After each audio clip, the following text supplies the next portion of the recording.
What's out there? What creates the shadows in the corners or the creatures of the dark? Who are those on the other side?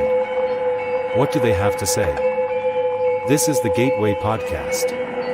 This is not your normal style of paranormal talk radio. Brought to you live from United Public Radio Network, 107.7 FM New Orleans.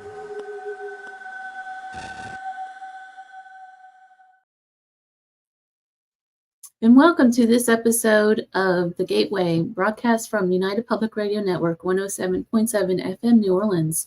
I hope everyone had a really good Thanksgiving. I know I did. So over the weekend, I got to meet a couple of special people that was on the show just last week, the Horns. We've met in Rhyolite, and we did a little bit of ghost hunting out there, and we had some really strange experiences. If you guys have been out to Rhyolite, it's about maybe 2 hours outside of Las Vegas. And it's a really popular little ghost town. It has a bunch of old structures and things on it. One of the things about that place, though, is that it has, back in the 70s and 80s, people used to buy up these ghost towns out here, and they tried to revitalize the towns. And what they were doing was trying to bring tourism in from places like Las Vegas. And so to do that, they would bus people out from Las Vegas, and they would create like little fake grave sites and things like of that nature. Well, Rhyolite has one of those, and it's a grave site of a lady named Mona Bell, and she was murdered. She was a prostitute that was murdered, but she's not actually buried on site there. Her family sent for her. She was trained back to, I forget where she was actually from. But that's why that grave is there. It was made in the 80s, so it's really not even real. But long story short, the first time I was ever there, I got a bunch of EVPs there. And so I was telling the Horns that they wanted to go. I got to meet them in person and see some of their equipment that they build, stuff that we discussed last week. And it was just a good time. But tonight, my guest is a good friend of mine, Scott Allan. He's a psychic medium, and he's a really good one too. And we're going to talk about mediumship and how do you know? There's a lot of people claiming that they're mediums out there. And so we're going to get into kind of the dirt of it and talk about what's genuine and what's not. So let me get him on here. Hey, Scott. How are you? Can I tell you before we start, your new opening is fantastic. I hadn't seen that yet. You like that? Oh my God, I do. It's so good. It's so good. Yeah, I love it.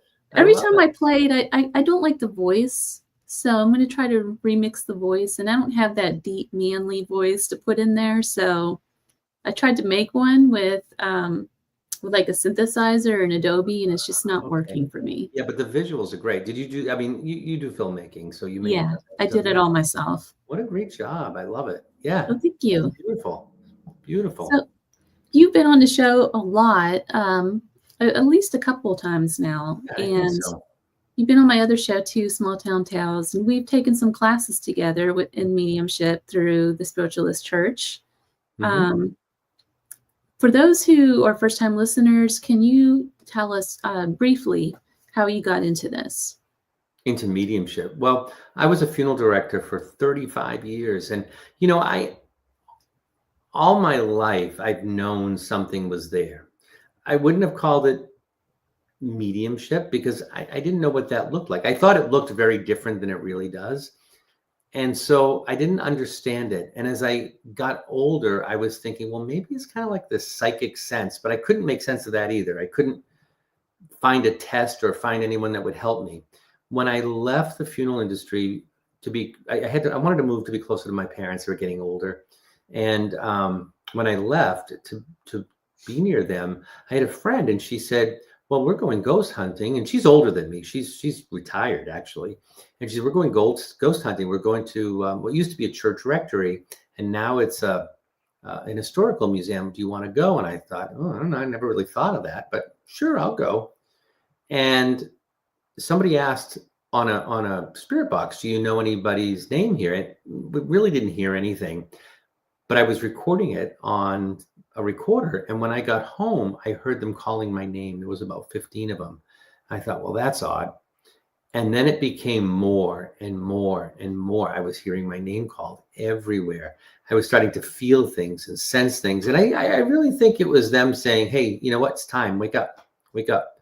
And so, after a long time of dealing with this, I reached out to a woman I had met along the way who's a medium. And I said, I've got this spirit after me. I don't know what the deal is. What's happening? It was frightening, to be honest. And she helped me sort it out. But it was another 2 or 3 years after that before I was really able to confidently say, okay, this is it. And, that's when I started to take classes, and I met you and some other folks. And it's been a journey. And it's still a journey. It continues to be a journey. I don't know about you, but I feel as though mediumship and the gifts, the abilities that we are given continue to shift and change over time. It's not as it was in the beginning. Absolutely. When I started out years ago, it was really big, bold, and in your face. And I think it had to be because my brain didn't work any other way. I didn't know how to tune in and work with the subtleties and the nuances of it. It's very different now. It's so much more subtle. It is visual to a point, but it's also this feeling. You get to know your body better and know how they manipulate you. Mm-hmm. And so once you discover that, and you can kind of sit quietly and be like, okay, yeah, I get it now. They're showing me this, or they're showing me that. It becomes much more subtle, but so accurate, so much more accurate. It's really amazing. That too, I feel like it's a lifelong journey in spiritual growth as well. Without a doubt. I mean, I feel like to be a medium, you're in a sense being a spiritual counselor to a lot of people. So you really need to have your own life put together to be able to hand over that healing to people. If you're just an absolute wreck all the time and you have a lot of negativity in your life, there's no way that you can help somebody else. Yeah, well, and I used to say that in the funeral business, you can't help somebody else if you're walking around with your own problems, crying all the time. You have to be able to hold yourself up. And it's the same thing with mediumship. If I sit across from you to do a reading and I just got in a fight with someone, or I'm upset, or I'm sad, or I'm having, it's not going to work. You really have to be able to put all of that stuff out of your mind and out of your head in order to, to do what you need to do, and to be open to receiving the messages that we get. So you recently just left your day job to do this full time, haven't you? I did. And I have to tell you, I did not see that coming at all. I left it's sort of a funny story. When I had the funeral homes, we were kind of remote. We were in the middle of nowhere. We did have a hairdresser that would come in on a regular basis, but she was getting older. And as she started to travel with her husband and go different places, we'd be stuck. Like they were gone for 2 weeks. Oh my God, what do? We can't even get a hairdresser in here. And so I would try, I would sit there with the curling. Well, what do I know? My hair's like this long. I've never practiced with a curling iron, but I would do it because, you have to do that, what we call it, the little Q-tip, the old lady hairdo with the white hair. So we would roll that on. And then the woman that worked for me is like, you know what? You make everybody look like Mary Tyler Moore. This is not a good look. We got to figure something out. Isn't there a class you can take to learn how to do this? And I said, maybe there is. So I started looking, and I found it ended up being affordable enough that I would take the class, but it was a class for cosmetologists. And I told my brother, I said, I'm going to take a year off and I'm going to do this. I needed a break anyway. And I did. I went to hair school, but I only wanted to know how to use a curling iron. They were teaching me everything. I would not ever thinking I would use it. But when I finally got out, I thought, you know what? I actually have a license. Maybe I can really learn how to do this. You know what I mean? Like learn from people who actually do this. So that's what I did. I went and I got a job in Boston, and they taught me how to cut hair, color hair, all that kind of stuff. And I just thought, well, that's what I'll do till I retire. That's what I'll do. And, then the spirit world said, we have other plans for you. And it was just relentless, and it kept getting busier. And I don't know about you, Crystal, but when you are doing what you're supposed to do, it's almost like they lay an arrow down on the floor in front of you and show you that's the way, and they throw things at you. That's what it's been for me. I've had things literally hurled in my path. You say, okay, I get it. And as we were approaching the end of this year, I just knew. I knew 2025 was going to be a big year for me. There was a lot going on. I was doing more stage shows. We were selling out with more people. I was invited to Colorado Springs for next year. I'm going to be in January. I'm going to be in Naples and Sarasota doing some demonstrations down there. I've got a bunch of things going on. I got picked up for the TV show. I mean, there was a whole bunch of things happening. And I said, you know what? I mean, this is, I can see where this is going. And so I looked at the numbers, you know, like dollars and cents. And I said, what I'm doing in mediumship is actually more beneficial to me than what I'm doing with hair. And I feel like if I opened up my schedule and made room for more people, I could just live on this and do what I love. I mean, I feel like this is what it's about. And right. What's your calling? It is. And hair was never my calling. I enjoyed my clients very much. And saying goodbye was really difficult. But now that I'm out, I'm like, oh, I'm in the same space. But I have a studio now, and I've got, you know, a reading room on the other side. And so it's great. I'm really, really excited to be here and to be able That's to really, I do have a confession to make about hair. So about, gosh, it's been 15 years now. I had cancer and ended up going through treatments. And a lot of my hair had fallen out during that time. And so I wore like bandanas on my head for probably about 6 months. And then I wore a pixie cut, you know, like really short when it was growing back. So I never really cut my hair after that. I've always had it long since. Yeah. Wow. Just one of those things. Do you cut it on the bottom, or you just let it? I do. Yeah, I get it trimmed and layered. And it's funny now I have to get it thinned out a lot, but because it grows really thick. But yeah, I never had short hair after that again. Yeah, I get that though. And you're lucky in a way, because some people have to go on that tamoxifen, you know, depending on what kind of cancer you have. And that really can do a number on your hair, you know, for years. It just makes it thin. And so in a sense, the fact that you're telling me you have thick hair is a really great thing. So I was on tamoxifen for a little while, and then they put me on something completely different. So, yeah. But yeah, it's one of those things. Once you lose your hair like that, it was like the worst experience ever for me. I don't know why. It wasn't even the cancer itself. It was when my hair started falling out. It was like, I just remember standing in front of a mirror crying and just literally pulling it out in fistfuls, you know? Yeah. But that's, for me, that whole experience though is kind of what had woken me up to the spirit world in a sense. Really? I ended up losing a friend at that time through cancer as well. And we were pretty close, and there was a series of events that happened, and it was like, he started visiting me in dreams. He showed me where his last will and testimony was, so I was able to find it.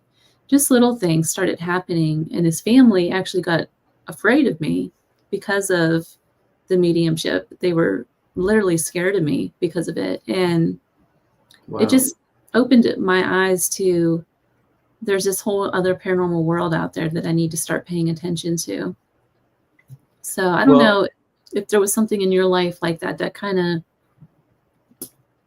happened. You know, well, I'll tell you, you know, I did follow this, and I sort of woke up, so to speak, within the paranormal world, but it's not the world that I really reside in. I was woken up to that, and, you know, I know people who are in it, but I feel like I'm more on the spiritualist side of things. It's helping people, it's healing people, it's delivering messages, you know, that change people and change lives. And I think that, I don't know, what was the question again? Because I felt like I knew the answer. Sorry about that. That's okay. This is one of those nights. Yeah. Well, I feel like a lot of people will say, you know, something bad happened to them, and that's how they oh yeah, come no, about in mediumship. nothing bad happened to me, and I'm grateful for that. I mean, I've had bad things in my life, you know what I mean? People go through things, but there wasn't a defining moment that I can say that triggered it. You know, like some people will say, "Oh, I had a near-death experience, and then after that," I feel like I'm, hey there, how are you? Nice to meet you. Yeah, you know, for me, it almost feels like I feel like an anomaly in a sense, if I can say that. And you know, I talk to so many people who say, "Well, I've had this my whole life. I was seeing the spirit when I was 3 or 4, and I don't even know how to shut it off. I've never taken a class." For me, it's very different. I wasn't seeing spirit at 3 or 4. I worked in a funeral home for years, so that would have been just kind of immediately blocked anyway.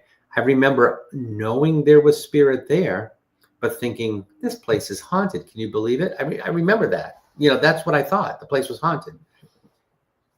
Because I was kind of introduced to this later in life, I was able to take classes and I wanted to learn how to shut it off because it was making me crazy. It was like all the time. So I learned to shut it off. And most times, there's nothing. You know, there's nothing. When I do a reading, as soon as I'm done, that's it. They're gone. I don't sit around the house like, oh, there's another one. It does. You know, it doesn't work that way for me. You know, I used to think, you know, we'd go to the grocery store and you go down the cereal aisle and there's like 10 dead people and you ask one to step aside so you can grab the Cheerios. You know, it's not like that. You know, it's not like the movies at all. And I think that's another reason I never really understood it. So, you know, for me, I feel a little bit like an anomaly. I didn't have a defining event.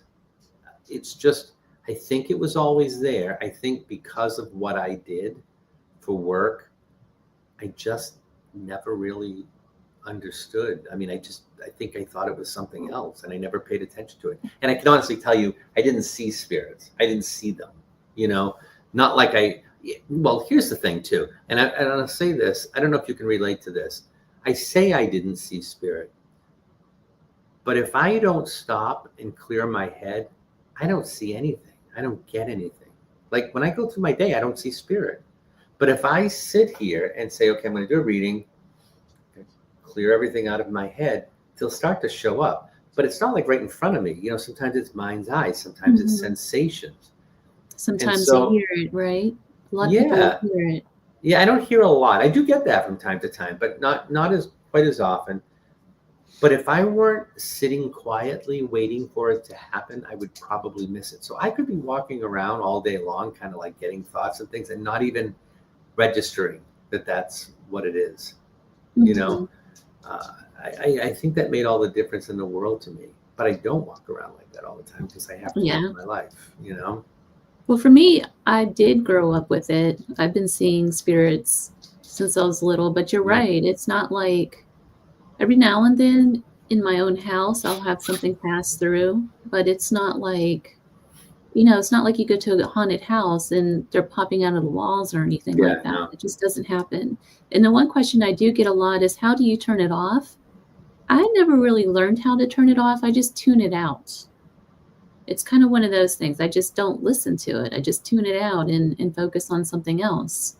So, you know, or when I'm doing readings, I'll, like you said, I'll clear my head and get into that vibration to be able to do that. But yeah, it's not like they're coming out of the walls or in my shower or anything like that. I've heard people say that they have ghosts in their showers and things of this sort, but yeah, it just doesn't really happen like that.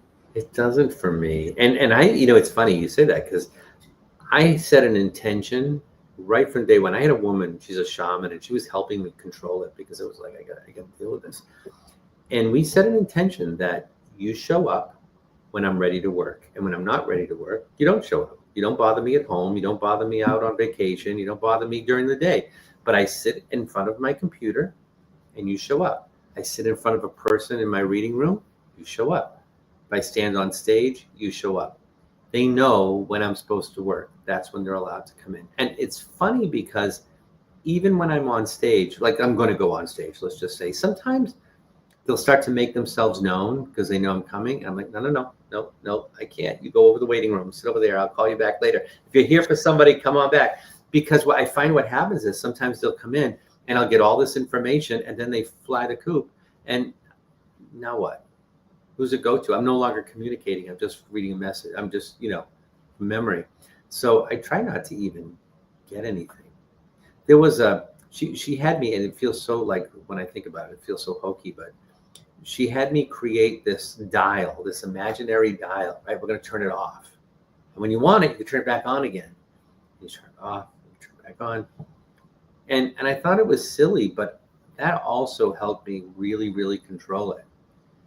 But the problem with that is that you can sit and say, geez, is it real? I mean, did I lose it? Is it no longer here? Because you don't feel it until you're ready to work. At least that's how it is for me. So how do you decipher? I get this question a lot from people, and there's a lot of people that are coming out of, coming into mediumship, I should say. They're waking up and coming into spirit and just coming in, learning that they're mediums, that sort of thing. And one of the biggest things for me was trust. How do you trust that you're actually seeing something in spirit? I remember I did some spirit art for you, and I remember one of the things that was in that picture was that tree that I drew. I was like, I'm not drawing that. That's silly. I have no idea what that means. But it's stuff like that. It's hard, and we all go through that, right? I mean, there's that trust. I think the more you do it, the more you realize that they always show up. And I would almost be nervous to the point of being ill before especially if I was going on stage and doing a demonstration in front of a bunch of people. What if they don't show up? I've got to get them all lined up before I go out there. I don't anymore because I know they will show up. I just get out there and, I've got nothing. It's funny. I always say it's like going out on stage and realizing you have no pants on and hoping somebody throws you a towel because you're just waiting there, for something and you don't know if you're going to get it or not. But they do. The trust is there once you've been doing it for a while. And when they know you trust them, they give you so much more. It's so new. I got to tell you something funny. This is so new. They just started doing this with me maybe about a month and a half ago.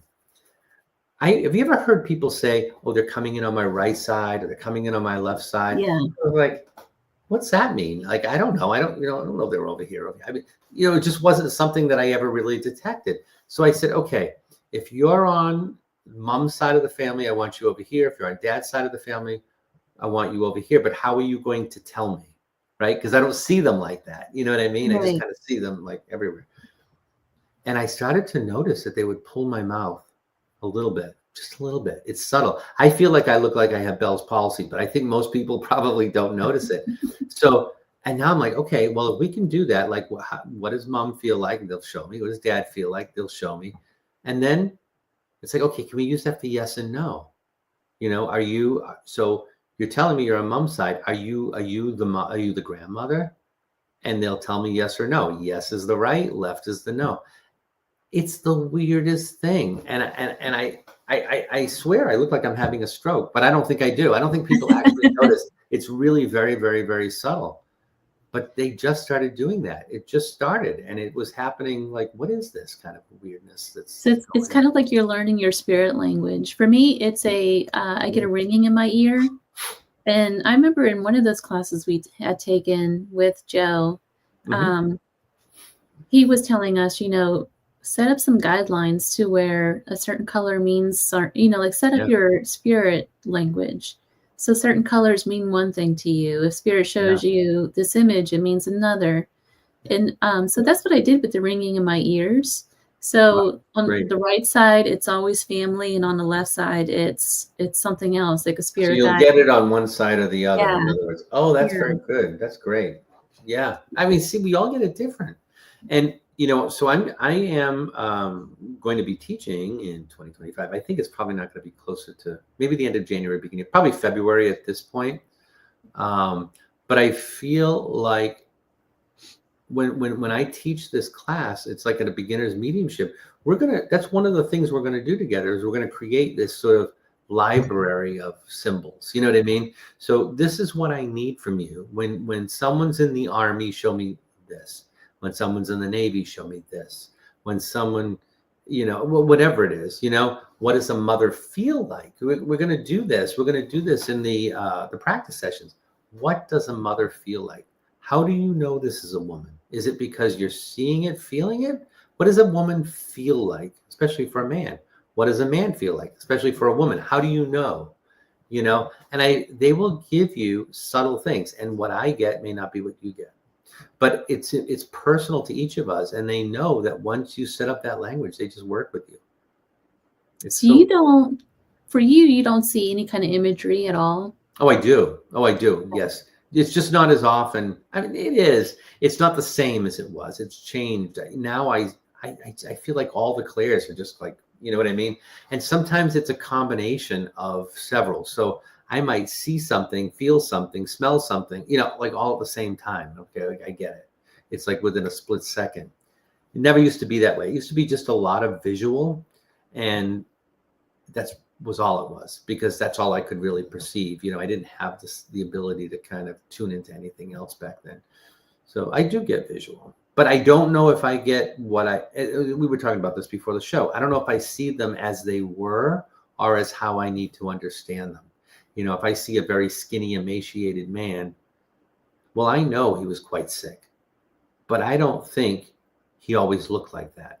He may not have been. I think this is his way of telling me I'm sick. I was sick, like that kind of sick. It wasn't a heart attack. You know what I mean? Like right. And that's usually a cancer diagnosis. And then I'll sit and say, okay, so if you show me where you're affected, and then I'll feel pressure. Like I can feel pressure here, or I can feel pressure in my colon. There's certain areas that start reacting to that. And you have to be really like tuned in. Like, where is it? You have to know who you are to know who you're not. Right. So if you come in today and you're like, oh my God, I've got the worst stomach ache in the world. And then you sit down and you say, where are you affected? Oh, I have a stomach ache. That must be it. No, that's you. You have to know what's different. You know what I mean? Right. It's just funny. It's just funny like that. To give you an example, just over the weekend, I picked up on a male spirit that had, I felt this sharp pain go right through my head, just all of a sudden. And it felt like somebody would have gotten shot through the head kind of thing. Yeah. So, but that is, for me, that's something that's been developed over the last 6 months or so, just being able to feel that kind of stuff, because I was never able to do that before. I would just see the imagery, but now it's kind of shifting. So I don't know, like you were saying, I don't know if the more you study and work with spirit, the more you kind of grow into it. I think so too. I think they work with you and they start giving you more. And once they know that you trust them. And it's funny, as I sit to do a reading, I always, I have to sit 5 or 10 minutes before I do that. I can't just go out and, and do it in the middle of the day. And I will sit there and say, okay, listen, I trust you. Use me like any way you want. You can use my senses, all of them, my taste, my smell, my feel, the clairsentience, the emotional. Sometimes, your clairsentience can be emotional or it can be physical. Like I can feel like you can feel like I got shot, or I can feel pressure here. But it can also be, I've felt sometimes like I want to reach right through the computer and give you a hug, because I feel like that's what they want. They're like giving you that hug. And I don't even know the person that's on the other side. And it's just like, I got to tell you, it's like he wants to just hug you. I can feel it. And oh my God, he was like the biggest hugger. He gave the best hugs. So you're getting it the way you're supposed to get it, which is really cool. I think generally it's just really a neat thing. So what is something that you can tell the listeners who really want to study with spirit and learn how to use all of their clairs? What's the first step that you would tell them to do if they're just starting out? So I always say this. I think the very first thing you need to do is to learn how to clear your mind. Get one of those meditation apps. You can get them online. Some of them are free. Or just go on YouTube and down. You don't need to sit there and sit in the position and chant. And, it's not like that, And I will tell people too, you be patient with yourself because your mind will wander. My mind still wanders. I sit here for 10 minutes and I'm like thinking about what I'm going to have for dinner, Okay, then you acknowledge it and you bring yourself back. I mean, everybody does that, right? But I think if you stop and learn to just get rid of the day, focus on your breath. That's it. Just focus on your breath.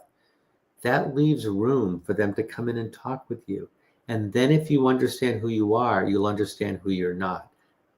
The classic example, right? So if I said to you, Crystal, I'm going to say something to you and I'm going to ask you a question. Milkshake. Okay. Were you just thinking of a milkshake? No. That's what it's like. But isn't that what it's like? It's like your mind is clear and all of a sudden, oh, they're showing me a milkshake. Why are we talking about a milkshake? What's that? Or why are they showing me horses? Or what's going on with, I told you before we get on the show, the fender bender, this guy with a fender bender. And he was relentless, like there was a fender bender. And come to find out, it wasn't really an accident. It was the name of his boat. But I was getting the visual of an accident, but I knew it wasn't a big accident. And I was getting the name fender bender. Like I knew it wasn't accident. For some reason, they had me saying fender bender, and that's what was important. And it was the name of his boat, not an accident. It wasn't an accident. So, and that's a good point too, because the stuff that you're shown, we've talked about this before, it doesn't always make sense to you, and it doesn't have to. No. As silly as those images are, such as maple trees and bird feeders and books and all that kind of thing. I think there was like 4 books or something in that artwork. But and then I think you told me that her birthday or something was June 4th or something. I can't remember exactly where the 4 came in, but just little subtle things that really doesn't matter to you at all. But then the person that you're reading for, they're able to pick that up and a whole message comes out of it almost. Well, and sometimes it's symbolic. So it doesn't even mean, like the fender bender doesn't even mean what you think it means. They're just trying to manipulate you to say things. And that's okay, because it's not our message. I'll tell you this. I trust absolutely everything I get. Am I right 100% of the time? No. I mean, I don't think there's any medium that's right 100% of the time. No. But I do. Lying. Yeah, of course. But I trust what I get from them. And I will always tell people, look, just take it with you, because there may be things you just don't know. This may not be about you. This could be about your grandfather's brother's child. I mean, you know what I mean? Like it could be something like that, some things you're not even aware of that will pop up later. Or, I had one once with a firefighter or something. No, there's no firefighters. There's nothing. And then I got a call. You're not going to believe this. My uncle said that my grandfather was a firefighter, like a volunteer firefighter for a while, way back in the day. And it's those random, obscure moments that are the coolest, because you can't read it in an obituary. And it's usually something that somebody will know. I had a reading once in a group. It was a demonstration. I was sitting with John Holland and Janet Nahabik. And John picked up on my grandparents instantly and described things. I mean, there was no way it wasn't them. And he said, "What's with the pigeons?" And before my grandfather passed, he and I had a talk about how when he was younger, when he first got married, he would race pigeons. About all the things, he would race pigeons. My brother didn't know that. I don't even know if my mother remembered that. But I had that conversation, and it was important that he delivered that to me so that I would know that obscure moment was real. It's not just generic stuff. Those are the things that make you go, wow, that's just amazing. And that's where the evidential mediumship comes in, is that when you get subtle hits like that you wouldn't otherwise know. Yeah. I think what's happening now a lot in mediumship world is, particularly with spirit art, you have these artists out there and they will draw like just an abstract thing and then just say, oh, it's your spirit guide. And it's, there's no evidential mediumship involved in it that can actually prove if any of it's real or not. Yeah. I think that let's just talk about this for a little bit, because I think that we talked about this earlier, this authenticity in mediumship. I'd rather be authentic and wrong during the reading. And when I say wrong, I don't mean that I'm necessarily wrong. I feel as though they may not understand it. And that can be really frustrating, because you know what you're getting, or you feel like you know what you're getting, and it can be disheartening. But it's so important to be authentic. It's not a show, and I know there are people out there that put on a show where they will plant people in the audience. And I'm not mentioning any names. I'm not even saying, I don't know anybody like that personally. I'm just saying, it exists, right? I know at least 2 that do that. I do. It's sad. It's sad, because there really are decent, genuine mediums, but it's not, I've said to people, if you've watched TV, right, you have never seen a medium say something wrong. And the reason for that is they might tape this show for 4 hours and they weed out every little thing that doesn't put them in the proper light. What you're getting from somebody live is the real deal. It's the raw, unfiltered message from spirit. And I have a human brain, and so it has to go through that to a certain degree. You try to leave it out, but it's impossible. So some things get kind of mixed up in the translation, but I trust everything I get, and usually it'll make sense at some point, Mm-hmm. And sometimes, I don't know about you, I don't even know why I'm saying what I'm saying, or what I even thought, felt, heard that made me say this. Not too long ago, it was one of my public demonstrations, and I saw this little, like, I would say toddler. I wouldn't say baby. I would say toddler. Not in spirit. Just I knew this was someone who was alive. Now, normally I would have said, "Oh, who's the little boy?" or "Who's the baby?" Something like that. But what I ended up saying was, "Who's the little guy?" And she went. I said, is he yours? She says, well, sort of. She said, that's what my dad used to call my boyfriend, because he's sort of on the short side. He always called him the little guy. And that's him reaching out. I mean, that's how he reached. That's reaching out to your boyfriend, just to acknowledge him. And that is so cool, because they get you to say things. So that's the authenticity in mediumship. And I don't know about you either, but I'm telling you, if I sit with you and we sit, 10 minutes, 15 minutes, and it doesn't happen very often, but every once in a while somebody's blocked, or they're, Yeah. I tell them, look, I'm going to give you your money back, because I want you to have the reading that you came here for. I'm not going to sit here and pretend or guess for 45 minutes, or we can reschedule too if you want. Sometimes it's just the day. Sometimes somebody's having a bad day, or I'm having a bad day, whatever it might be, it doesn't work. We can do it again, or I'm just going to give you money back. Go find somebody that can help you, because not every person is right for every person.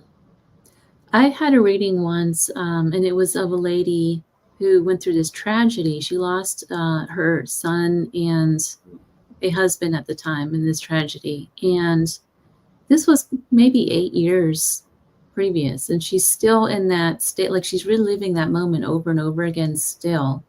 And so she came to me for a drawing, and I sat with her for 10 minutes, and she just sat and cried and cried. She was just not ready to receive any kind of healing or any kind of reading from anyone at this point. I just felt like, so I had to tell her, I just don't feel like you're in the right place. You're not in the right headspace for a reading right now. And it was it was one of the hardest readings I've ever done. Well, it's a three-way conversation. We all have to be in it. I tell you, it's funny. I had a reading this morning.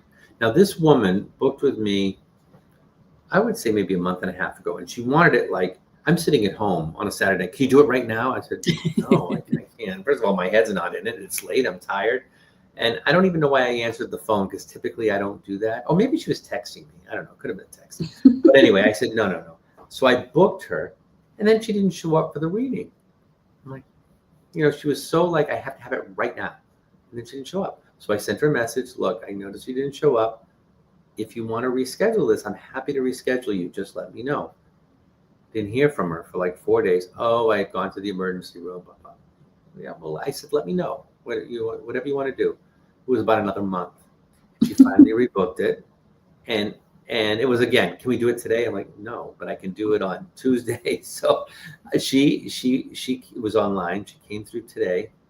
And I'm like, you got to be kidding me. She was sitting on Zoom, and the screen comes up, and she's sitting in a salon chair having her head highlighted with foils. I said, I have a feeling this isn't going to go well, because you really need to be in it with me. You kind of have to be in it. Oh, well, I'm in it. I'm like, you got someone over here putting foils in your head, and which is all fine. You'll be beautiful in about an hour, but that doesn't help me. I need your participation in this. No, can't you at least try? I said, look, I'll try, but if we don't do anything, if it doesn't work, I only did it because I felt like she really needed it. I didn't want to put her off again. And the reading was okay. The reading was fine. She got the person that she wanted to come through.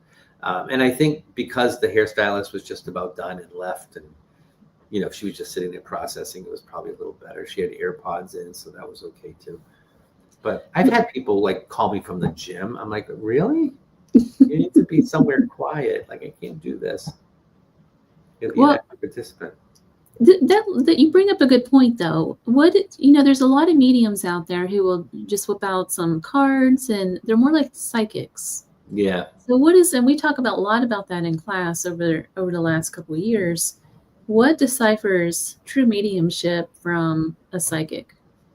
Well, let me just say, all mediums are psychic as well, but not all psychics are mediums. So I feel as though, so when we talk about a psychic reading, to me, it's very different. Like, mediumship is connecting with loved ones, friends on the other side, and just delivering messages, to let you know they're okay. Psychic isn't really like that. Psychic is about what's going to happen with my career. Am I on the right path with my job? What about my relationship? I feel like there's some changes, and all these are sorts of things that you get asked in a psychic reading. I don't feel like mediums, because we go direct, I don't feel like we need any tools of divination. So I don't need cards. I don't need anything like, a pendulum or anything like that. I kind of get the messages and I give it. Some people like a show. So guess what? I have cards. But you know what? I don't feel like I need them. I'll sometimes tell them what I'm getting, and then I'll put a spread out and just to see if it validates what I'm getting. And I would say 99 times out of 100, it does. It's right there. It's all spelled out right in front of me. But psychics generally aren't going to give you a message from somebody on the other side. And if I can say this too, because this drives me absolutely bananas. I had a man reach out to me, I don't know, a couple of weeks ago, and he had some stuff going on. I'm not going to share personal stuff, but he had some stuff going on that was really difficult for him. And he wanted a psychic reading. He didn't want a mediumship reading. He just wanted a psychic reading. And when can you do it? And I said, you know what? I said, I can get you in, I don't know what it was, like tomorrow or something. I said, come on down. So he sits here and he says, I've been hurt before. And I'm thinking, like, in a relationship, no, he's been hurt by psychics. He gave a psychic over $4,000 because she was telling him that, well, your relationship, and I think she'll come back, but we're going to do this spell, and we're going to burn this candle, and we're going to do this kind of magic, but it's going to cost you some money, and you've been doing it for $4,000, and nothing's changed. And I said, listen, that stuff's not real. I mean, there are people who do magic. Okay, I get that, but I'm not going to say that's not real, but that's not real. that person is not doing real stuff. What they're doing is taking your money, which is just terrible. And there's a whole network out there like that. It's awful. And he's trying to give me extra. We stayed a little extra, try to give me money. And I said, no, don't. I stayed with you because I wanted to stay with you. It's fine. We're having a conversation. And to give me more money. And I also don't want to see you again for at least another 6 months because, that other woman said, well, you should come back next week. I said, of course she was. She was trying to drain as much money out of your pocket. Look, it doesn't work like that. And I'm going to give you the real deal. I'm going to tell you what I feel like I'm getting. And you may love what I tell you, you may hate what I tell you, but it's going to be what I feel like I'm really getting. And again, you take that with a grain of salt too, because I'm not right 100% of the time. But I will tell you what I'm getting. I'm not going to do magic. I'm not going to charge you more money. I don't want you to tip me. All of that kind of stuff is just take a step back. It's that stuff's not real. It's just not real. And that makes me really crazy. That leads to another good point too. A lot of times with readings that you don't always tell the client exactly what they want to hear. It's not a show, it's not. So I feel, and this is, you talk about Joe, this is one of Joe's things, but it should be everybody's, is, the first thing in mediumship is do no harm, right? So sometimes you'll get things. You do not have to share every single little thing that comes through, right? If you feel like her husband is cheating on her and she doesn't know it, and that's not part of the request, she's not asking about that, why would you bring that up? That's not your business. Or, the son was killed in an automobile accident. Do you really need to just describe every little detail? The car flipped over, his ear came. I mean, my God, don't do that. Some people feel like they have to do it just to prove that they've got it. You know what I mean? Look what I can do. She already knows it's her son. You just said, I've got your son here.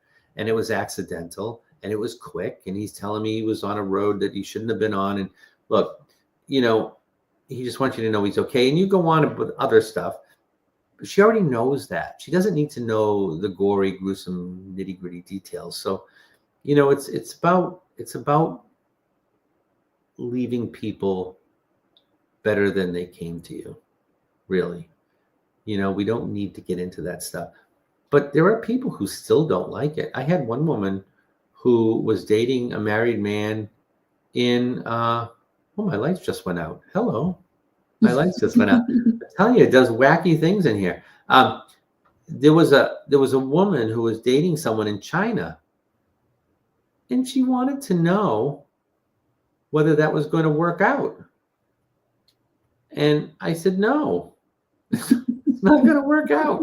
Well, how do you know? I said, you asked me. I'm telling you, it's not going to work out. He's in China. Well, I could go to China. I said, you could. I said, but I feel like he's married. Oh, he is, but he could leave his wife. I said, yeah. And you know what? I mean, and aliens could come down and bring you to their planet tomorrow, and we could have this conversation. Listen, I'm going to tell you what I think. You can take that advice and do whatever you want with it. But I don't feel like it's going to work out. I really don't. I'm sorry. Really. A lot of it too, then that comes back to the counseling thing. So a lot of it is counseling, unfortunately. Yeah, but I'm not a counselor, and I feel like that too. Like I feel like as mediums, we need to really be careful with this. Like, don't be giving medical advice. We're not doctors. Yeah. You know what I mean? Don't be counseling. We're not counselors. I'm doing an event in Naples, Florida in January, towards the end of the month. If there's anybody is in Naples and you're interested, this is sort of a grief. I don't want to call it a retreat, but it's an afternoon. There's 3 of us. There's myself delivering message from spirit. We have a grief counselor there that's going to work with the group as a group for about an hour. So it'd be like an hour with me, an hour with him. And then another medium who's going to be there. And she's also extremely intuitive. She does Reiki and spiritual healing. So we've got this whole healing afternoon. It's a 3-part session. And that's going to be in Naples at Light the Way Spiritual Center. It's not listed on the website or anything yet. But if anybody's down in Florida and you're out that way and that's something you want to go to, because a lot of people have unhealthy grief. And I see it here. They show up. I gotta have a reading. My son, like you, my son just died. And I said, my God, it's only been 2 days. You know, it's not that he's not ready. I don't think you're ready. Yeah, exactly. You know, Exactly. I don't think you're ready for this. Is there a certain time that somebody should wait before they get a reading after someone has passed? So here's what I think. And I've heard people say, wait a year. I don't think it's because they need a year. I think it's because you need a year. If you're in an intense state of grief, how can your head be in that zone, right? I don't think Right. your head can really be in that place. But if it is, you know, then I think they might show up. You know, it's funny because this was really strange. I had a reading with someone from North Carolina, and they were up here in person, sitting with me. It was her and her mother, and I don't know who's coming, their grandfather, whatever, and we're just kind of going along. And I said, "Oh my God, there's a little boy here." Like he came in, he ran across the floor. He was like laughing, ducking under the table. There's a little boy here. He's like 5 years old. He's telling me it was quick.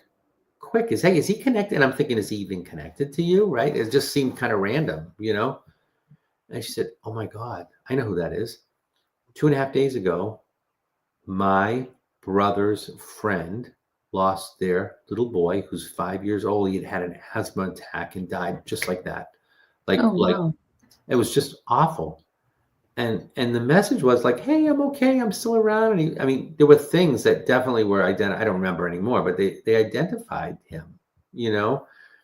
She didn't even know him. So she wasn't emotionally connected, but he knew that if he got to her, she could get to the right people and deliver that Right. message to let them know that she's okay. But had the mother and father been here, I don't know that it would have worked. I don't think they would have been in the right space for that. Tabitha says a lot of times they just want you to know that they're still around. Yes, absolutely. And you know, it's funny, Tabitha, because I say this to people. They'll say, well, don't they have a message? Well, yeah, the message is, don't worry about me. I'm okay. I'm still here. And I know that's sort of cliche, but it always, you know, it's not like, okay, go in the bedroom, the third door on the left, go in, there's a bureau. Behind the bureau, I taped $300 to the drawer. You know, it's never that. It's always just, I'm okay. I want you to know I'm okay. And in a sense, that's what helps the person who survived to get through that grieving process. It's part of it. That's what it's kind about. of the whole point. Until we're all back together again. You know, we have to live here and adjust to this. And it's really hard, you know, for people that grief it's a bitter pill. It's awful. Some people have dealt with some terrible things, and I don't claim to understand any of it, you know, thank God. But I feel like that's really all it's about, because there still exists. It's almost like, you know, if you blow a dog whistle, you might not hear it. I might not hear it, but the dog will come running. I feel like it's the same way with spirits. Some of us, for some reason, are able to tune into this. It's like turning the dial on the radio. You kind of get in between the static. You're able to pick up a couple of things. It's not like you're getting the whole station and the whole thing. You know, you just somehow you're able to tune into a little bit of it. Just bits and pieces. Enough. Yeah. I don't hear a lot, but when I do, it's not sentences. It might be a word. You know, it was strange. I told you about the little guy, right? I was reading her brother. It wasn't her brother. It was her cousin. Was talking about somebody that had died, and I was reading him, and I kept hearing this name. It felt like it wasn't an American name. It was a Portuguese name. I think it was João, right? It's like John, but João. And I kept hearing João. And after like the third or fourth time, I'm like, okay, who is João? And the woman says, oh my God, that's my husband. It was that girl's dad. Oh my God, that's my husband. He just died 4 weeks ago today. And then we switched over and we delivered messages from him. But that's all I got. He didn't say, my name is João. Tell her I'm her husband. And I want her, you know what I mean? Like I don't get it. Like it's not like the movie Ghosts. No, you're lucky you get it like a word, you know? Well, Scott, tell people where people can book you for Yeah. readings. Yeah. So my website is mediumscottallan.com, and Allan, you can see it on your screen there, is Allan. And you can book private readings with me. If you're, I do them by Zoom mostly because I read for people literally all over the world. But if you're local to Boston area, I do them in person. I have a studio here that's private. I do, um, I also do private, like family events, whether it's Christmas parties or birthday parties or just the girls' night out kind of thing. I do those quite a bit. So you can check all of that stuff out on my website. I have some courses that I'm teaching. I've got some practice circles for people who think they might have gifts. Those are in person, but there are going to be some coming up on Zoom after the first of the year, plus my Mediumship 1 class. So if you want to learn mediumship, that's another good way to start. I have some live events. As I said, I'm going to be in Naples and Sarasota. We're going to be doing something at the Cosmic Center for Spiritual Light in Sarasota, and also Light the Way in Naples. And that's going to be in January. And I will eventually have that on my site, but you can also check out Light the Way Naples, and you'll be able to check it out there. And other events that are up this way. If you're in New England area, I've got them coming up all over the place. So, but everything's on my website, mediumscottallan.com. And there it is on the screen for you listeners if you're Oh, there watching. you go. Yeah. Yep, it's on the screen. Scott, thank you so much for taking the time to come talk to Yeah. me. I always will. And I'll tell you, because I'm in Boston, it's like 10 o'clock now. So I need to go home and go to bed. But it really is, I just love being on your show. We have such a good time. We always have good conversations. Yeah, So absolutely. your book is coming out soon, so I'll have you back on to discuss your book. I can't wait till that comes out. Yes, In the Presence of Light, that'll be out in January. And my podcast, if people want, it's the Spirit Talk Live is Wednesday nights at 7 once a month. It's the second Wednesday of the month. But the new podcast is the Psychic Cantina, and that comes out in January. And that's going to be one-on-one like this, recorded, so it won't be live. But we're going to have some great guests on that as well. Well, Scott, thank you so much. Yeah, thank you. It's been a pleasure. So you've been listening to The Gateway, and that was my guest, Scott Allan. This is your portal to the unexplained, the mystical, and otherworldly, broadcast live from United Public Radio Network, 107.7 FM, New Orleans. You guys visit my website, clthomas.org. I do have a couple slots open for this week for spirit art. If you're interested in having a session done, I'll show you the website. It's right there, clthomas.org. You can book it's a 40-minute session for spirit art. And also, one other announcement, erieexpeditionsmagazine.com. It's a little late coming out this month, but it will come out on Friday. So look for that this weekend. Again, it's erieexpeditionsmagazine.com. Thank you guys for listening, and until next time.